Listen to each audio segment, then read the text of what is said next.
1945 m.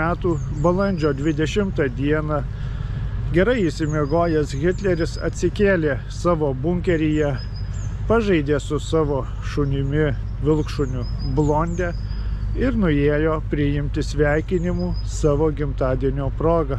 Šioje vietoje buvo pagrindinis Hitlerio bunkeris. Paskutiniais karo mėnesiais Hitleris buvo čia, jis praleido paskutinės ir savo dienas ir šioje vietoje buvo sudegintas.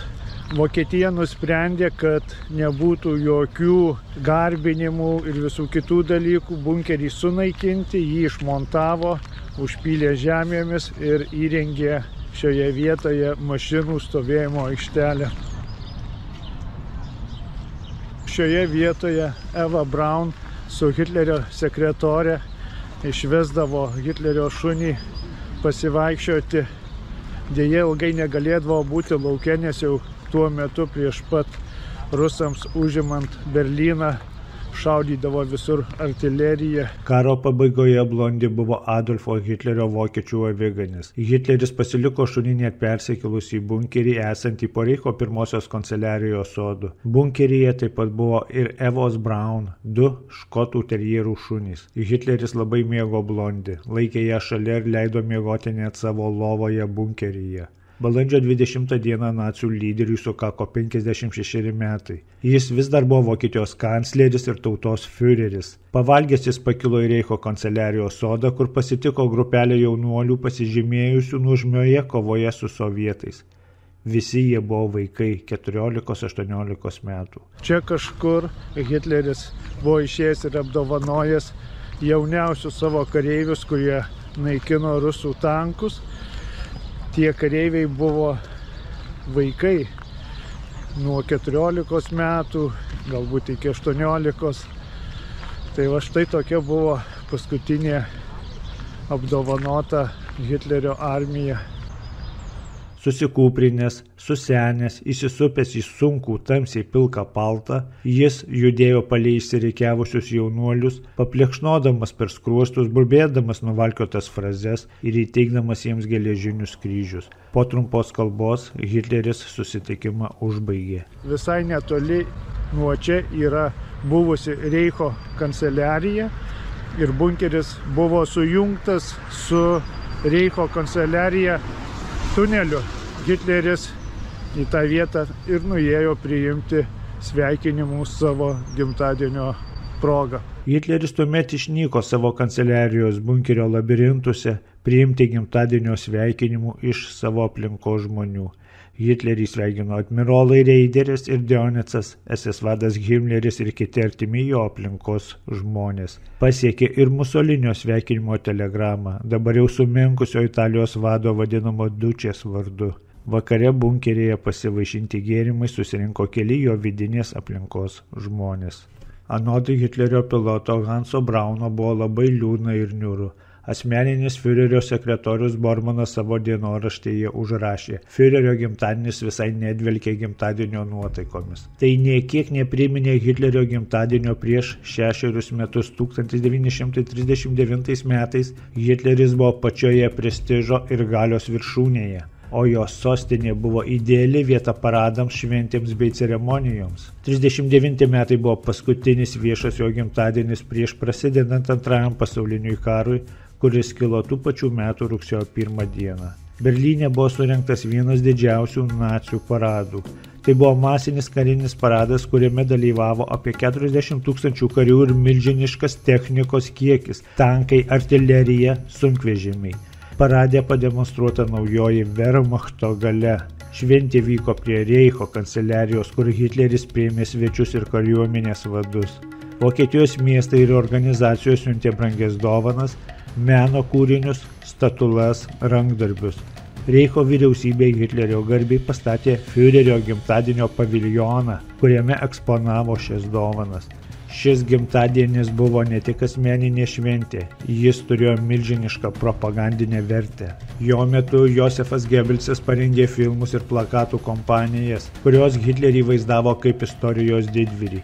Visa Vokietija turėjo plevėsuoti nacių vėliavomis, o radijai transliavo iškilmingas kalbas. Hitleris nedalyvavo parade asmeniškai, tik stebėjo iš balkonėlio, bet pasakė iškilmingą kalbą, kurioje akcentavo Vokietijos karinę galią ir tautos vienybę. Jo kalboje skambėjo grasinimai vakarų šalims, o pasitikėjimas savimi buvo neįprastai didelis. Dabar sostinė skendėjo griuvėsiuose ir rengėsi atremti lemtingą puolimą. Ta vakarą, pasinaudojusi progą nustojus nesiliaujantiems šaudymams ir sovietų antskrydžiams, Rutha Andrėja, vogčiomis iš savo rūsio, laiptais užbėgo į viršų pažiūrėti į miestą. Dangus rytuose, kaip sakė ji, dabar nusidažė raudonai, lyg jame būtų įsiliejęs kraujas. Tolumoje ji ir jos draugas galėjo girdėti kovos garsus. Iš rytų pusės tarsi tolimas griaustinis atsirita griausmas. Tai ne bombos, tai artilerija. Jie pradėjo pulti miestą. Šis suvokimas sukrėtė. Akimirką jie stovėjo tarsi suakmenėję, paskendę mintyse. Prieš mus bekraštis miestas, rašė jie. Juodas juodoje naktyje, susigūžęs iš baimės, tarsi šliaužiantis atgal į žemės gelmes. O mums tai baisu. 45 metų balandžio 20 dieną, simbolinę Adolfo Hitlerio gimtadienio dieną, Raudonoji armija pirmą kartą pradėjo artilerijos apšaudymą pačiame Berlyne. Ši data žymi paskutinės Berlyno puolimo fazės pradžią, tuo pačiu ir Hitlerio režimo pabaigos pradžią. Berlyno gyventojai jau kelias savaitės gyveno bombardavimų ir evakuacijų sąlygomis, tačiau balandžio 20 dieną prasidėjęs nuolatinis artilerijos apšaudymas buvo tarsi ženklas, kad miesto galas arti. Daug žmonių slėpėsi rūsiuose, metro tuneliuose. Miesto infrastruktūra jau buvo stipriai sugriauta. Balandžio 20 dieną Hitlerio gimtadienis virto groteskišku kontrastu. Vietoje švenčių griuvėsiai, vietoje paradų patrankų garsai, vietoje sveikinimų artėjantis neišvengiamas pralaimėjimas. Berlyno gynybai turimų karių skaičius buvo apie 80 000. Vargiai pakankamai pasirūpinti jau vien išorinė gynybos linija ir žinoma neužtektinai atremti 1,5 milijono prieš juos stovinčių sovietų kareivių. Negana to, šį skaičių sudarė labai savo kvalifikaciją ir patirtimi skirtingi daliniai. Dauguma stokojo ginklų ir kovos pagrindų. Daugelis tų, kurie dabar kovojo už savo sostinę, buvo labai ryžtingi. Juos motyvavo žinoma sovietų pergalės barbariškumas, žiaurus elgesys, kurio jie buvo rengiami tikėtis iš sovietų. Jie buvo girdėję apie žvėriškus išpuolius rytų Prūsijoje, kur Raudonosios armijos karių išprievartauta ir nužudyta daugybė vokiečių civilių. Panašų likimą tikėjosi sulaukti ir Berlyno gyventojai, jeigu miesto lauktų žlugimas. Juntamas buvo ir karo nuovargis, taip pat ir ateinantis suvokimas, kad karo pabaiga jau netoli. Nepasitenkinimas pasigirzdavo ir SS daliniuose, ypač tarp kovotojų iš užsienio. Berlyno gynybą gynė margas prancūzų, olandų, danų, latvių ir kitų tautybių kariai, išlikę iš daugiašalių Waffen SS divizijų suformuotų kovai su sovietais. Daugelis jų narsiai kovėsi ir kai kurie buvo už nuopelnus mūšyje dėl Berlyno apdovanoti riterių kryžiais. Vienas tokių buvo 25 metų prancūzas Henris Fenetas, už nuopelnus 1941 metais apdovanotas ir karo kryžiumi. Riterio kryžius jam žvakių šviesoje įteiktas apknežintame tramvajuje Berlyne. Tuo metu, kai Fenetas buvo pasiryžęs kovoti iki paskutinio kraujo lašo, kiti miesto gyventojai ieškojo visokių būdų, kaip iš šio miesto ištrūkti. Deja, nebuvo taip paprasta. Jeigu ir tu norėjai išvažiuoti iš miesto, tai nereiškia, kad laisvai galėjai išvažiuoti. Dar miestas iki to laiko, kol nebuvo pilnai apsuptas Sovietų sąjungos karių, gyventojai, kurie norėjo išvykti, jiem niekas neleido. Jie turėjo per prievartą būdavo siunčiami į būrius formuojamus miestą ginti. Tuos, kuriuos pagaudavo SS būriai arba kiti ten suformuoti tokį tipo policijos būriai, vietoje be jokio teismo galėdavo nušauti, o dažniausiai būdavo, kad pakardavo ir uždėdavo lentelę, kad tai yra Reicho išdavikas. Taip, kad iš miesto pasprukti neleido netgi savi. Būtų žymiai mažiau žmonių nukentėję, jeigu būtų leidę laisvai žmonėms trauktis į vakarus. Dar labiau pažeidžiama buvo Volksturmo dvasinė būsena. Volksturmas, lietuviškai tautos šturmas, tai nacių suformuoti miesto gynybos daliniai. Dažnai tai buvo paaugliai, pensininkai, karo veteranai, valdininkai, mokiniai, civiliai be karinio pasirengimo. Atsižvelgiant į tai, kad dauguma pašauktųjų buvo dar vaikai, kartais Volksturmą apskritai sunku įsivaizduoti kaip kovojančias pajėgas. Prie produktų išdavimo punkto, sutikus tokį liūno veido vaiką, žurnalistų iš Danijos nubėgo šiurpuliukai. Priėjau prie jo ir ne vienu dydžiu per didelėje uniformoje pamačiau vaiką, šalia pasidėjusi prieštankinę granatą. Jo veido ritosi ašaros, jis akivaizdžiai visų bijojo. Labai atsargiai jo paklausiau, ką jis čia veikia. Nustūmė savo nepatiklumą į šalį, jis pasakė, kad jam liepta iš čia nesitraukti ir laukti, kol pasirodys sovietų tankas. Tuomet jis turi pulti po juo ir susprogdinti granatą. Aš jo paklausiau, kaip tai reikėtų padaryti, bet jis nežinojo. Iš tikrųjų, šis gležnas vaikas net neatrodė galįs tokią granatą panešti. Daugelie Volksturmo dalinių nuotaikos buvo persismelkusios karštų troškimų sugrįžti į namus ir išvengti žūties. Bet mieste esantys SS daliniai neleisdavo to. Už menkiausius nusižengimus, jau nekalbant apie dezertyravimą, nušaudavo arba pakardavo. Vykdydami šią misiją, SS smogikai pagarba rangui ir statusui nepasižymėjo. Kaip pastebėjo vienas liudytojas, visur buvo kariama. Vis daugiau ir daugiau žmonių, netgi uniformuotų vyrų ar tų, kurie turėjo geležinius kryžius. Karinė vadovybė net drausdavo pasirūpinti sužeistaisiais kareiviais, jei juos šiuo pagrindu įtardavo esančius išdavikais ar patiems susižalojus. Gisela Richter prisimena, gatvėje gulėjo sužeistas karys, jis vaitojo iš skausmo, bet jam pagelbėti neleista, kadangi jis buvo dezertyras. Kiti kareiviai jį atitvėrė užkardą, kurios niekas negalėjo peržengti. Ši kiaulė daugiau nieko nenusipelno, kalbėjo kareiviai. Aitydamasis iš skausmo karys praguliojo visą dieną ir tik vakare vienas karininkas šovė į jį ir taip nutraukė jo kančias. Ne ką mažiau apgailėtinas buvo daugelio likusių miesto civilių, dabar susispietusių rūsiuose likimas. Paskutinėmis karo savaitėmis bet kokia užuomina į normalų gyvenimą Berlyne tapo nebeįmanoma. Kaip vaizdžiai apibūdino Helga Schneider, mes vaiduoklyje virtusiame mieste tiesiog gyvaliojame. Neturime nei elektros ar dujų, nei vandens. Esame priversti apie asmenę higieną svajoti kaip apie didžiausią prabangą, o apie šiltą maistą kaip apie kokį nors abstraktų pasvaiščiojimą. Gyvename kaip vaiduokliai griuvėsių platybėse. Dėl tokių sunkumų daugelio berliniečių pastovi gyvenamoji vieta dabar buvo jų pačių namų rūsiai arba netoliese esantys bunkeriai ar slėptuvės. Dauguma jau priprato antskrydžių metu laiką leisti po žemę. Jie buvo gerai pasiruošę, turėjo apklotų ir kitų reikalingų daiktų atsineštų iš viršuje buvusių namų, suteikiančių nors truputėlį primityvaus patogumo. Bet koks apsistojimas Rusijoje ilgesnį laiką galėdavo tapti tikrų išbandymų. Ypač kai ir taip dėl artėjančio konflikto visi būdavo įsitempę, nervindavo kieno nors smulkmeniški nesutarimai bei ko nors nepasidalėjimas, klykiantys vaikai ar rietenos dėl maisto. Itin opia problema šiomis suvaržymo sąlygomis greitai tapo ir higiena. Viena berlynietė Rusija pasibaigus tualetiniam popieriui panaudojo Hitlerio Mein Kampf knygos popierių. O Helga Schneider prisimindama pasakojo, kad jos Rusija tualetą atstojo vienas metalinis kibiras, pastatytas ilgo niūraus koridoriaus gale. Rašė ji, jis trenkė siaubingą smarvę. Čia yra vienas senolis, kuris veikiau apsiterš save, nei prisiartins prie to kibiro. Kaip galima įtarti, dvokas, kuriuo kvėpuojame, neapibūdinamas, kadangi nuolat stokojame vandens, žmogus negali net deramai nusiprausti. Helga Schneider rašytoja gimusi Berlyne ir patyrusi 45 metų miesto šturmą. Ji rašo iš vaiko, augusio griūvančioje Trečiojo reicho sostinėje, perspektyvos. Savo knygoje Berlyno laužas ji prisimena. Gatvės drebėjo, visi stovėdavo prie griuvėsių kaip prie kapo, nebeieškodami savų, o tik stebėdami. Kai kurios moterys verkdavo be ašarų, burnomis, kurios nebeištardavo žodžių. Mūsų Rūsyje gyveno 5 šeimos, kai kurie jau nebevaikščiojo, sėdėdavo susigūžę kampe, apsikabinę su vaikais, laukdami, kad kažkas pagaliau baigsis. Kartais girdėdavome, kaip griūna namai virš mūsų. Vieną rytą atsikėlę radome, kad laiptai iš rūsio jau po plytgaliais, išėjimo nebėra. Sovietų artilerija šaudė dieną ir naktį.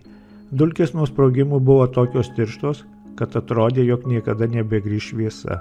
Mama mane paliko prieš metus. Ji išėjo į SS.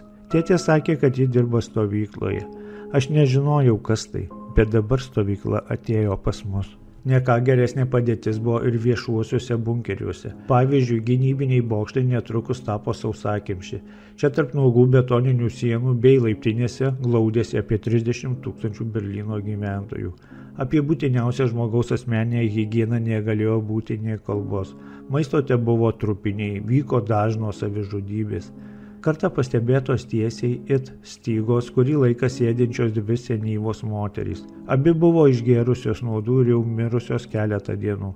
Tačiau žmonių spūsties vis paremiamos, jos liko sėdėjimo pozicijoje. Tuo tarpu ant bokšto, nukreipta į taikinius, toliau plišavo pabūklų ugnis. Dažniausiai jie būdavo prižeminami taikantis į apačioje ant žemės esančių sovietų tankus. Su kiekvienu ugnies driokstelėjimu visa pastato konstrukcija sudrebėdavo ir visų pastatų nusirisdavo aidantis griausmas.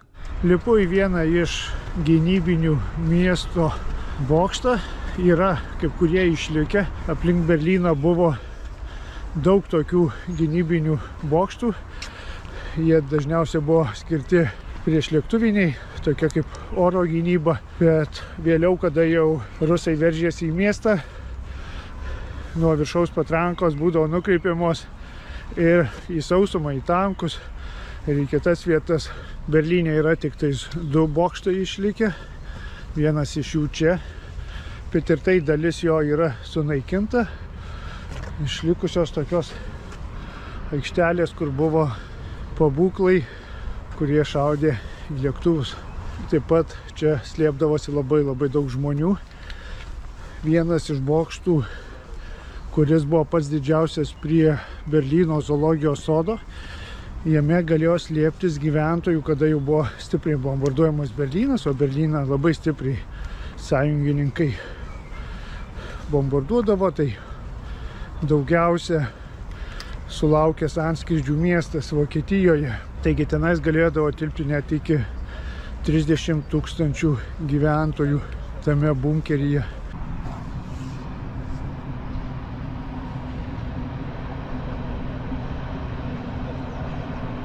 Pačiame kalne buvo daug visokių patalpų, kur laikydavo sviedinius, amuniciją ir kur galėdavo slėptis patys gyventojai. Viename bokšte, kuris buvo prie zoologijos sodo, yra tokie pasakojimai liudininkų. Dažnai bombos pataikydavo į zoologijos sodą ir užmušdavo gyvūnus. Žmonės matė, kada sužeidė didelę rudąją mešką, kuri skausmo riaumojo. Jos visas pėtis buvo sužeistas. Po kiek laiko jinai nukraujavusi mirė. Žmonės nelabai turėdavo maisto, todėl jie nuėjo ir tą mešką išdarinėjo ir įsikepė jos mėsą. Taigi netgi Berlyno zoologijos sodo gyventojai, kurie jau mirdavo nuo artilerijos, nuo bombų, jie būdavo veltui nepaliekami, kuriuos buvo įmanoma valgyti, tuos ir suvalgydavo. Tai, kad valgė arklius kritusius, tai labai daug yra nuotraukų, kada žmonės mėsinėja jau arklį tiesiog gatvėje ir pasiėma mėsą su savimi. Todėl nieko nuostabaus, kad ir mešką suvalgė. Iš tikrųjų, šį bokštą būtų galima papulti į vidų, bet jis yra neprieinamas, yra grotos, bet viduje yra kambariai, matosi. Nėra tik kaip parodyti. Reikalui esant, dar jis galėtų būti panaudojamas kaip apsauga nuo kokių nors karo padarinių. Tuos, kurie išdrįsdavo išlysti iš savo prieglobsčio į gatves ieškoti maisto bei vandens, dažnai pasitikdavo veriantis, nusiritusios, visą niokojusios audros reiginys. Itin makabriškas vaizdas iškilo aplink zoologijos sodo gynybinį bokštą. Čia, už jo sienų, Berlyno zoologijos sodas buvo virtęs tikru merdėjančių bei gaištančių gyvūnų hadu. Arno Penzeinas, kareivis išgyveno sovietų antskrydį tose apylinkėse, rašė: kai kurios bombos krito į didelį, vos 20 metrų nuo mūsų buvusį tvenkinį, kuriame buvo pelikanų ir kitų jūros paukščių.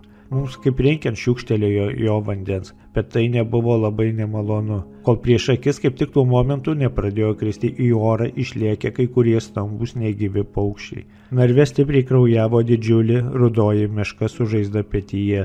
Ji iš skausmo riaumojo ir baubė. Nedaug gyvūnų zoologijos sode atlaikė šį antpuolį. Paskutiniosiomis karo savaitėmis Berlyno centras priminė mėnulio paviršių. Tapo bombų, kraterių ir sugriautų pastatų dykvietė. Švedas Svenas Frykmanas mieste paskutiniosiomis karo savaitėmis vadovavo Raudonojo kryžiaus humanitariniai misijai ir tokį vaizdą matė savo akimis. Berlyne šiurpus buvo vaizdas. Giedrame dangoje švietosi pilnatis atskleidė siaubingą padarytą žalą. Šis pasaulinis metropolis virto miestų vaiduokliu, kuriame gyveno urviniai žmonės. Pravažiavome didžiausiomis ir žymiausiomis gatvėmis, imperatoriaus rūmai, visos didingos pilys, princo rūmai, karališkoji biblioteka, beveik nieko iš jų neliko. Mėnulio šviesoje, kuri šliaužiojo kiaurais langais ir tarpduriais, miestas atrodė groteskiškai, dar baisiau nei dienos metu. Tai šiandien, tai ten, po paskutinių bombardavimo reidų, vis dar šokinėjo liepsnos liežuviai. Plušo gaisrininkų brigados. Dėl pratrūkusių vamzdžių kai kurios gatvės priminė Veneciją ir jos kanalus. Vaikščioti griuvėsiuose buvo pavojinga. Tačiau, kaip pastebėjo vienas liudininkas, berlyniečiai tapo fatalistais, niekinančiais pavojus, bei pasirengusiais savo gyvybę rizikuoti dėl kąsnio duonos ar šaukšto cukraus. Vokiečių karinėms oro pajėgoms iš padangių virš sostinės dabar jau išnykus, juose nardė sovietų karinės oro pajėgos, vis apšaudydamos transporto priemonės ir civilius. Dažnai žmonės mirdavo nuo apšaudymų stovėdami ilgose eilėse prie maisto davinių. Pasirodo, kai kuriais atvejais net ir tokiomis sąlygomis patys valdžios pareigūnai pasirūpindavo maisto produktų išdalinimu civiliams gyventojams. Miestą užvaldė mirtis. Negana to, kad mūšis dėl Berlyno atnešė daugybę aukų, dramatiškai padaugėjo civilių savižudybių. Štai čia ir yra viena žymiausių vietų Berlyne ir labiausiai buvo nukentėjusi ši vieta per oro antskrydžius. Šie vartai buvo apgriauti kažkiek, bet visiškai nesunaikinti. Buvo tik tie žirgai šiek tiek apdaužyti, kažkas nuo jų buvo nusimušę, gal galva, bet jie dabar jau yra atstatyti tokie, kokie ir buvo tuo metu iki karo. 45 metų balandžio pabaigoje įvyko Berlyne labai daug savižudybių. Vien kiek buvo užfiksuota per balandžio mėnesį, tai buvo 4000 savižudybių. O kiek jų dar buvo neužfiksuotų, tai niekas nežino šios skaičiaus. Bet žmonės žudėsi masiškai. Jas paskatino asmeninės tragedijos. Viena jauna motina Rusija pamačiusi, kad nustojo kvėpuoti jos kūdikis, sėdėjo tylėdama ir laikė jį glėbyje visą dieną bei naktį, kol aprimusios kovos leido jai nueiti į kiemą ir jį palaidoti. Jei kurį laiką nesugrįžus, kažkas iš rūsio nuėjo jos ieškoti. Ji rasta savo bute pasikorusi vonioje. Didžiąją dalį savižudybių paskatindavo baimė ateityje gyventi sovietų valdžioje. Nacių propaganda taip efektyviai skleidė barbarų bolševikų įvaizdį, kad daugelis Berlyno gyventojų net nenorėjo įsitikinti, ar tos istorijos turi pagrindo. Pasirodo, atimti savo gyvybę ypač stipriai norėjo Vokietijos sostinės gyventojai dėl to, kad Berlynas buvo pagrindinis grėsmingai artėjančios sovietų armijos atpildo naciams taikinys. Tikėtina, kad būtent čia sovietai atkeršys. Taigi sostinėje pasėta labai daug padrąsinimų berlyniečiams atimti savo gyvybę. Visiems puikiai žinoma, kad Hitleris savo personalui duodavo cianido kapsulių. Kitose sostinės vietose cianido kapsulių buvo galima gauti pas sveikatos sistemos specialistus. O Hitlerjurgendas nuodingas piliulės dalijo viename koncerte Berlyno filharmonijoje. Anot vieno SS vidinio pranešimo, savižudybės priemonių paklausa didžiulė. Atimti savo gyvybę iš gilios nevilties dėl neišvengiamai artėjančios katastrofos dabar siekia daugelis. Tokios temos dominuoja daugybėje pokalbių su giminaičiais, draugais ir pažįstamais. Daug atsirasdavo tokių, kurie šį planą įgyvendindavo. Tarp tokių nemažai buvo aukšto rango pareigūnų, kurie ne be pagrindo baiminosi būti suimti ir gauti, ko nusipelnė.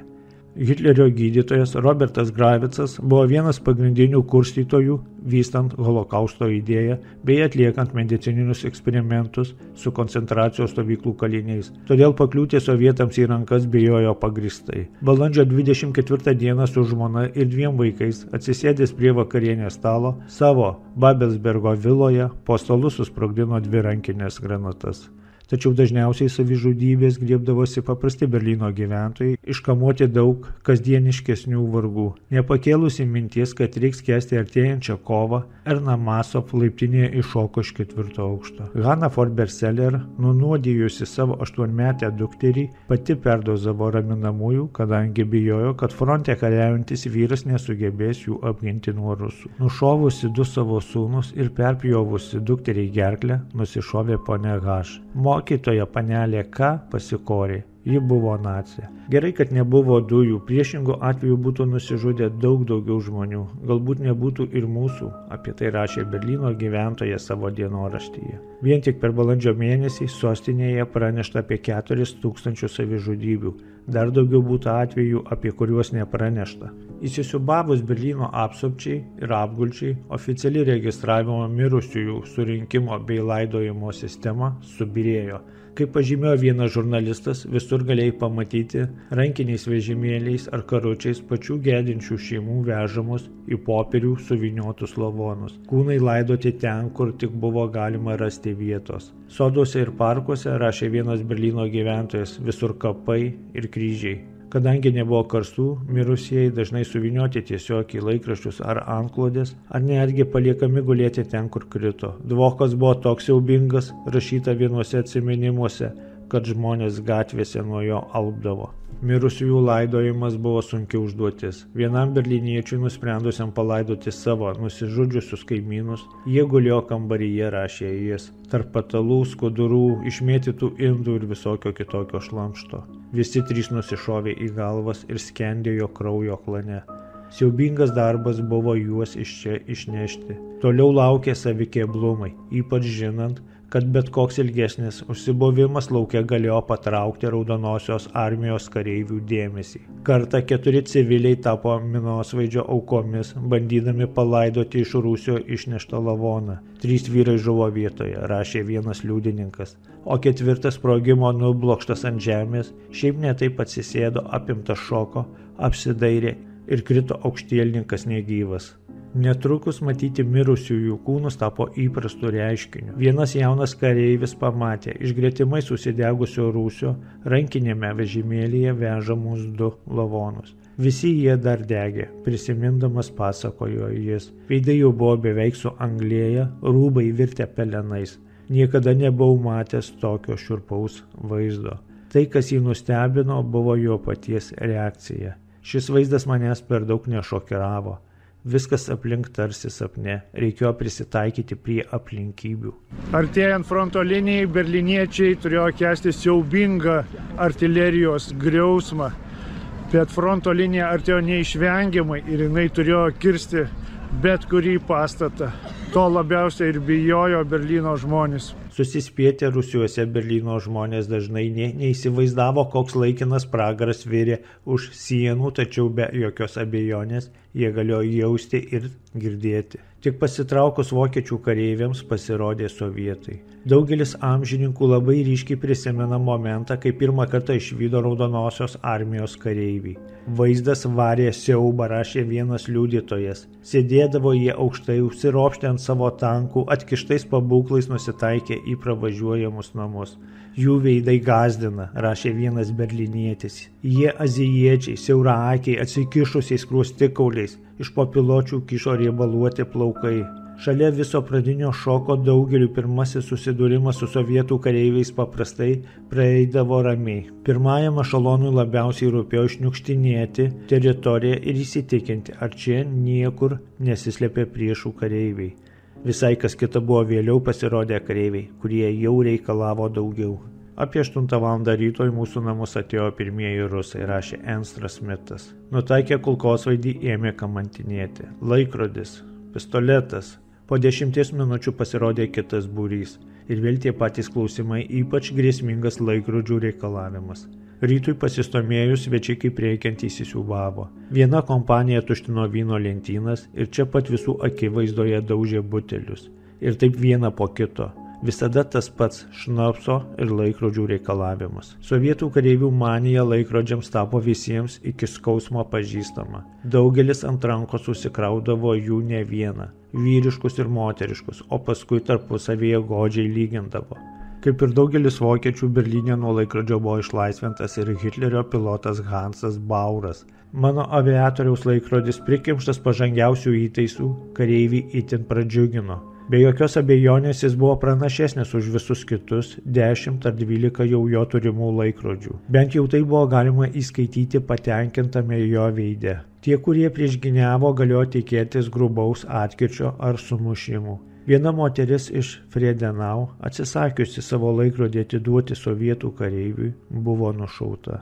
Raudonosios armijos kareiviai pasižymėjo didelę aistrą Berlyno moterims, nors galbūt būtų neteisinga sakyti, kad tik Berlyno moterims, jie prievartavo visur, kur tik tais ateidavo, nesvarbu, ar tai buvo Vokietija ar kita šalis, netgi dar karo metu, kada rusų kariai, Raudonosios armijos kariai buvo Jugoslavijoje, tai net pasibaisėjęs Tito, kuris valdė tuo metu, buvo lyderis ir pasibaisėjęs tais prievartavimais, netgi Stalinui skundėsi, kad jisai sudrausmintų savo karius, kad jie nesielgtų taip žiauriai su moterimis, jų neprievartautų, nemuštų. Bet Stalinas tokį atsakymą davė Titui, kad didelio čia daikto, kad kareivukai pasimėgaus šiek tiek su merginomis, tegul tipo mėgaujasi ir taip jau jie yra daug matę vargo. Todėl buvo visiškai žalia šviesa uždegta Raudonosios armijos kareiviams, o tai, ką išdarinėjo jie Berlyne, tai buvo išvis žiauru, išvis. Pateikiamas skirtingas sovietų kareivių Berlyne 1945 metais išprievartautų moterų skaičius. Tačiau sostinės ligoninių apskaičiavimais svyruoja nuo 95 iki 130 tūkstančių. Šis skaičius tik tų moterų, kurios atsidūrė ligoninėse nuo patirtų sužalojimų. Tikrasis skaičius neabejotinai dar didesnis. Prievartautojams tikdavo visos iš eilės. Lytiškai nesubrendusios mergaitės, vienuolės, senolės, nėščios moterys bei kūdikius žindančios motinos. Nepraslysdavo nei žydės bėglės, nei išlaisvintos priverstinės darbininkės. Kaip prisimindamas pasko vienas sovietų karo korespondentas, Raudonoji armija buvo prievartautojų armija. Paprastai kareiviai prie reikalo eidavo tiesmukai, nors kai kurie bent minimaliai pameilikaudavo, grupiai pafiltruodavo ar pažadėdavo tam tikrą apsaugą. Dažniausiai kareiviai tiesiog demonstruodavo savo neįveikiamą jėgą. Pavojingiausias laikas Berlyno moteriams ateidavo sutemus, kai kareiviai jau dažnai būdavo prisigėrę ir imdavo siautėti. Viena moteris rašė: Visą naktį mes drebėjome apimtos mirtinos baimės. Sovietų kareivių šutvė sugrįžo ir įsiveržė į mūsų namą. Tada prasidėjo siaubinga orgija, per kurią klykė pagalbos šaukiančios moterys. Šiame triukšmingame siautulyje mano kūnas ėjo pagaugais. Iš mūsų nervų buvo likę tik brizgenos. Kai pavykdavo įsibrauti į pastatą, kareiviai pasirinkdavo aukas. Pirmenybę teikdavo jaunesnėms moterims, ypač šviesių plaukų.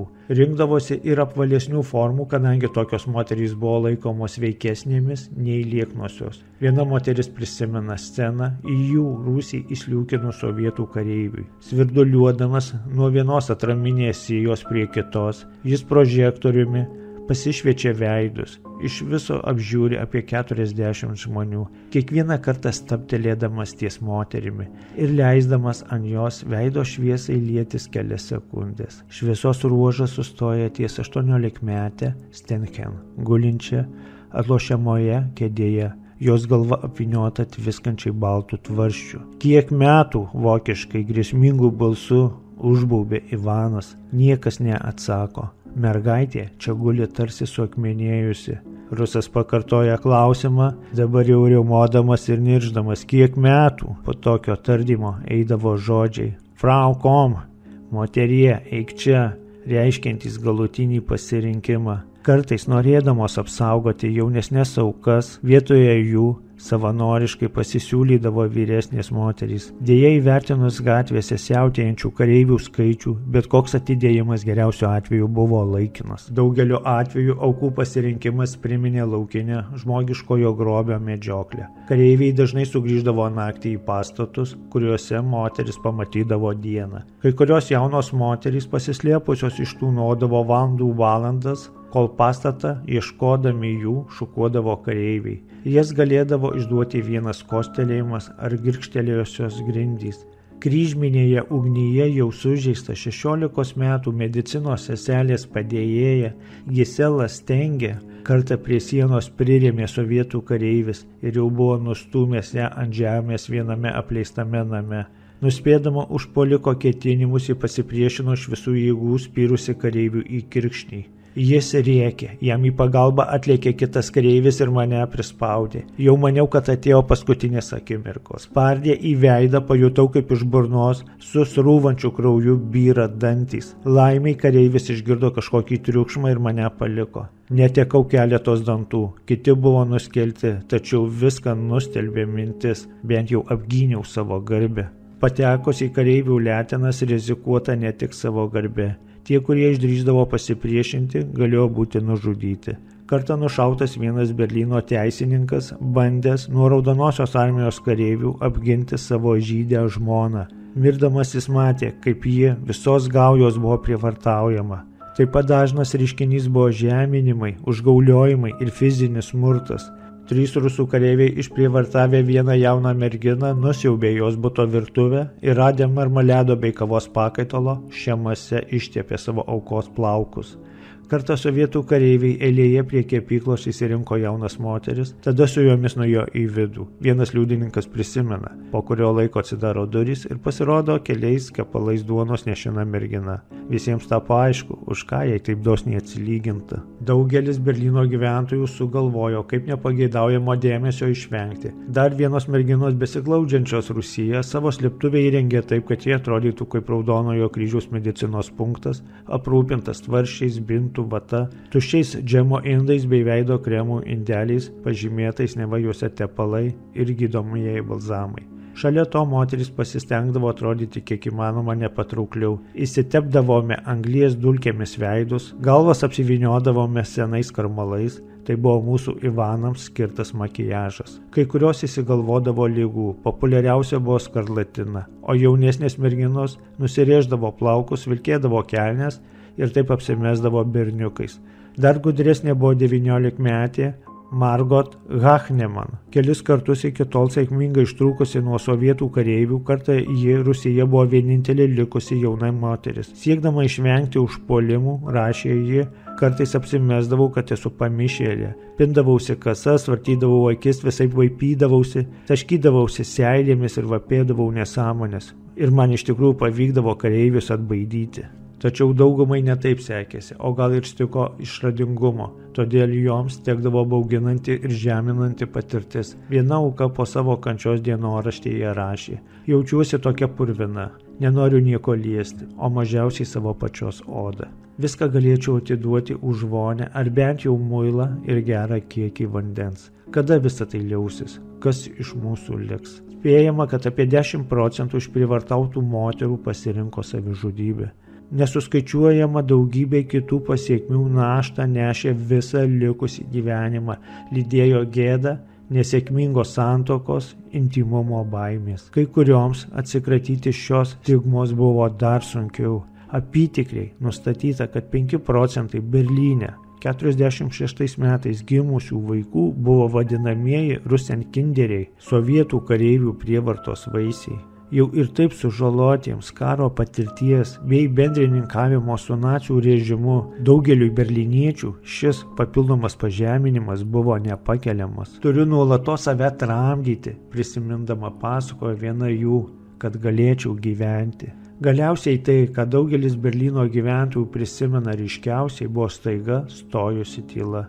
Po mėnesiais trukusios griausmų kakafonijos, Nuo paskutinių sąjungininkų bombardavimo reidų iki sovietų atvykimo Vokietijos sostinėje staiga nusileido keista tyla. Nestūgavo Stalino vargonai, prisimena Gisela Stengs, nebeliko pavojaus sirenų, krintančių bombų, kulkosvaidžių ugnies, atėjo ramybė, kurios ilgėjausi metus. Buvo taip neįprasta, kad tai netgi kliuvo. 45 metų gegužės 2 dieną rytą šią naujai atrastą tylą nutraukė Berlyno įgulos vado generolo Veidlingo pranešimas skelbiantis ugnies nutraukimą. Pamažu atsargiai Berlyno žmonės lindo iš rūsių, akinami lietaus merkiamos, tačiau ramybė apgaubtos dienos šviesos. Kai kurie negalėjo suturėti emocijų. Rutha Andrėjas Friedrich buvo labai laiminga, kad išgyveno karą. Juokėmės ir verkėme, ilgą laiką negalėjome nieko pasakyti, o kai bandome ką nors sakyti, pasipila kažkoks nerišlus burbuliavimas. Kiti jautėsi baikščiau ir nors jautė palengvėjimą, kad karas baigėsi, vis dar nepamiršo, jog pavojai toli gražu nesibaigė. Viskas nutilo, tą rytą rašė vienas liudininkas. Mes stovime, merkiami lietaus, kalbame pašnibždomis ir negausiai mes laukiame. Berlyno gyventojai savęs klausė, kas laukia dabar nurodymai paklūstančių būriais pasiduodančių miesto vyrų, o kas bus su jais, eiliniais žmonėmis. Ta rytą pabudusius Berlyno gyventojus pasitiko ne taika, o dingęs karas. Nepaisant palengvėjimo, kad kova pagaliau baigėsi, juos kankino ir nežinia, jie neįsivaizdavo, ko tikėtis iš naujos valdžios, neramino mintis, kokie nauji siaubai jų gali laukti. Ar tai košmaro pabaiga, klausė vienas dienoraščio autorius, o gal tik kito pradžia. 1945 metais gegužės 8 dieną, pasirašius besąlyginę kapituliaciją, taika pagaliau į Vokietijos sostinę sugrįžo. Balandžio 29 dieną Hitleris išreiškė abejonės dėl cianido kapsulių, kurias gavo iš Himlerio. Kad patikrintų kapsulių stiprumą, Hitleris įsakė SS gydytojui atlikti testą su jo šunimi Blondi, kuri dėl to mirė. Po to Hitleris anot liudytojų elgėsi ramiau, net nuėjo pavakarieniauti. Tai buvo paskutinis jo gyvenime vakaras. Balandžio 30 dieną Hitleris kartu su Eva Braun nusižudė. Ji išgėrusi cianido, jis išgėrė cianido ir nusišovė. Jo tarnai ir štabo nariai po to sudegino jų kūnus, kaip jis buvo įsakęs. Kažkur šioje vietoje buvo duobė, kuri buvo nuo artilerijos atsiradosi. Į tą duobę įmetė Hitlerį, jo žmona Eva Braun ir užpylė benzinu, sudegino juos.